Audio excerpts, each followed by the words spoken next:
നമസ്കാരം. ഞാൻ കലാമണ്ഡലം വിദ്യാരാംദാസ്.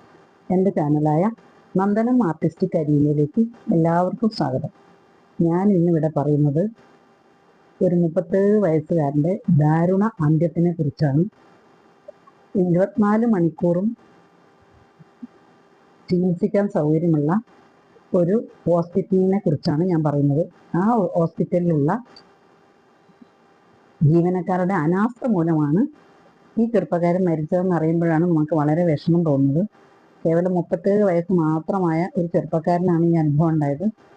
ഇന്ന് അങ്ങേർക്കുണ്ടായ നാളെ നമുക്കൊക്കെ ഉണ്ടാവാൻ പറ്റുന്ന ഒരു സാഹചര്യമാണിത്. കാരണം എൻ്റെ വീടിൻ്റെ അടുത്തുള്ള ഒരു ഹോസ്പിറ്റലാണത്. നമുക്കും ചിലപ്പോൾ അവിടെ പോയ ഈ അനുഭവം ഉണ്ടാവും. അതുകൊണ്ട് ഇനിയെങ്കിലും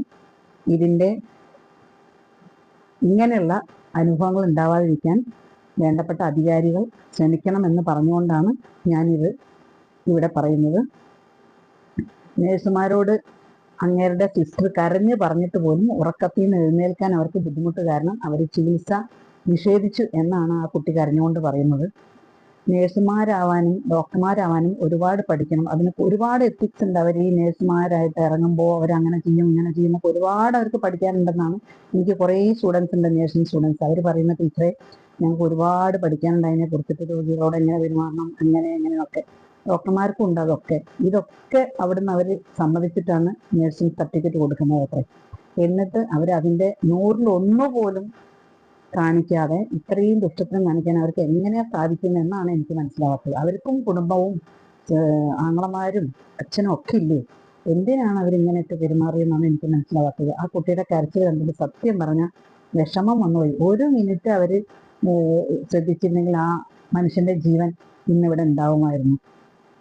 മരണത്തിനെ ആർക്കും തോൽപ്പിക്കാൻ പറ്റില്ല. എന്നിരുന്നാലും ചികിത്സ നിഷേധിച്ചതുകൊണ്ടാണ് അങ്ങേര് മരിച്ചു പോയതെന്ന് ആ കുട്ടിയുടെ മരണം വരെ അത് തോന്നില്ല. അല്ലെങ്കിൽ അയാളുടെ കുടുംബക്കാർക്ക് അവിടുന്ന് മെഡിക്കൽ കോളേജിൽ എത്തുമ്പോഴേക്ക് അങ്ങേര് മരിച്ചു പോയെന്ന് അറിഞ്ഞത്.